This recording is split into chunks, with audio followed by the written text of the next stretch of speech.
یہ روہینہ خان وہ خاتون ہے جس نے والنٹری اریسٹ دیا تھا 22 جون کو پولیس کو، لیکن اس کو پولیس نے والنٹری اریسٹ کے باوجود بھی سیکشن 54 کے تحت پکڑا تھا۔ ان کی بیل 2 مرتبہ ATC کورٹ سے خارج ہو چکی ہوئی تھی۔ مور دین 100 ڈیز ان کو جو ہے وہ جیل میں رہنا پڑا۔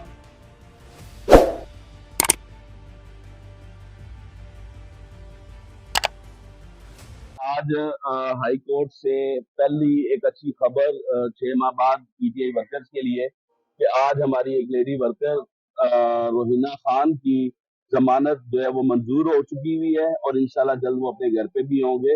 یہ روہینہ خان وہ خاتون ہے جس نے والنٹری اریسٹ دیا تھا 22 جون کو پولیس کو، لیکن اس کو پولیس نے والنٹری اریسٹ کے باوجود بھی سیکشن 54 کے تحت پکڑا تھا۔ ان کی بیل 2 مرتبہ ATC کورٹ سے خارج ہو چکی ہوئی تھی۔ آج الحمدللہ ہم نے یہاں پہ جو ہے وہ بیل فائل کی، اور جسٹس عالیہ نیلم صاحبہ اور اسد گرال صاحب کے کورٹ میں الحمدللہ کہ آج ہم سرخرو ہوئے ہیں، اور اس طرح کی مزید خبریں انشاءاللہ آپ کو اب آنا شروع ہو جائیں گی، اور مجھے پورا یقین ہے کہ انشاءاللہ قانون کی حکمرانی ہوگی، اور جو PTI ورکر ہیں وہ سرخرو ہوں گے۔ اسی کے ساتھ ساتھ میں آپ کو یہ بھی بتانا چاہتا ہوں کہ جو چلان کے متعلق جو خبریں چل رہی ہیں، انشاءاللہ اگر چلان جو ہے وہ سبمٹ ہو جاتا ہے، اور پروسیکیوشن اگر ذرا سی بھی قانون کی پاسداری کرتے ہوئے اسے سموتھ پروسیس کو اگر کنٹینیو کرتی ہیں، تو انشاءاللہ کوئی بھی PTI ورکر جو ہے اس میں سزا کسی بھی PTI ورکر کو نہیں ہوگی، کیونکہ اس کے جو سزا کے چانسز ہیں وہ نہ ہونے کے برابر ہیں۔ یہ FIR میں نومینیٹڈ تو نہیں تھی، بٹ ان کا جو رول جو ہے وہ مرکزی ملزمہ والا ہی رول تھا۔ مور دین 100 ڈیز ان کو جو ہے وہ جیل میں رہنا پڑا، اور جو کہ ایک ناانصافی تھی۔ اور اگر کوئی بھی لوگ جو ہے یہ آپ کے لیے بتا دو کہ 100 سے زیادہ دن جو ہے وہ مرکزی ملزمہ کا کردار دیا گیا تو یہ جیل میں۔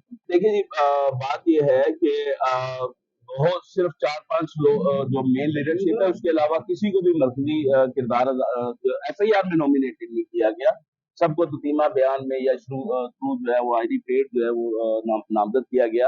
اسی طریقے سے جیسے آپ خدیجہ شاہ کی بات کر رہے ہیں، تو مجھے پورا یقین ہے کہ انشاءاللہ خدیجہ شاہ کو بھی بیل جو ہے وہ گرانٹ ہو جائے گی، کیونکہ جو 161 کی جو سٹیٹمنٹ ہے، ایک قانونی بلنڈر یہ ہے کہ جو مدعی ہے وہی سٹیٹمنٹ بھی 161 کی دے رہا ہے، جو کہ قانونی بلنڈر بھی ہے۔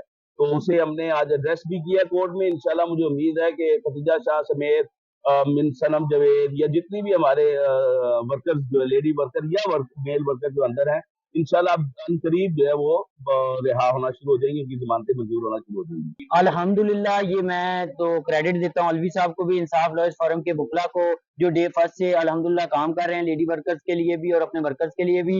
یہ جو فرسٹ بیل پٹیشن فائل کی گئی تھی الوی صاحب کی طرف سے، اس میں ہم سرخرو ہوئے ہیں، اور اس کے بعد جو ہماری لیڈی ورکرز ہیں، ارغنہ نعیم شیخ ہیں، اس میں سمیہ اسد ہیں، طیبہ راجہ ہیں، سنم جاوید ہیں، یہ الحمدللہ ایک اب رستہ بن گیا ہے انشاءاللہ۔ کیونکہ سب سے جو بڑی بات ہے، ہم نے اس میں موجودگی بھی ظاہر کی ہے، اور یہ بھی کہا تھا کہ ہم پرامن پروٹیسٹ کر رہے تھے۔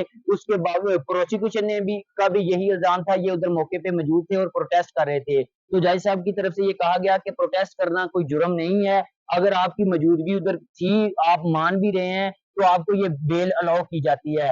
اس کے بعد ایک ڈائریکشن آ گئی ہے انشاءاللہ، جو بھی ادھر لوگ موجود تھے، یہ جو کہا جا رہا تھا کہ یہ PTI میں رہنا ایک جرم بن گیا تھا، اب الحمدللہ پرامن پروٹیسٹ کرنا کوئی جرم نہیں ہے۔ انشاءاللہ ہمارے لیڈی ورکرز کے بعد جتنے بھی ورکرز ہیں 365 کے قریب ہیں جو بیہائنڈ دا بار ہیں، انشاءاللہ اب ان سب کو ایک ایک کر کے اب ریلیز کرنا شروع کر دیں گے۔ انشاءاللہ ہم انصاف لائرز فورم کے وکلا آخری ورکر کی رہائی تک اپنی کوششیں جاری رکھیں گے۔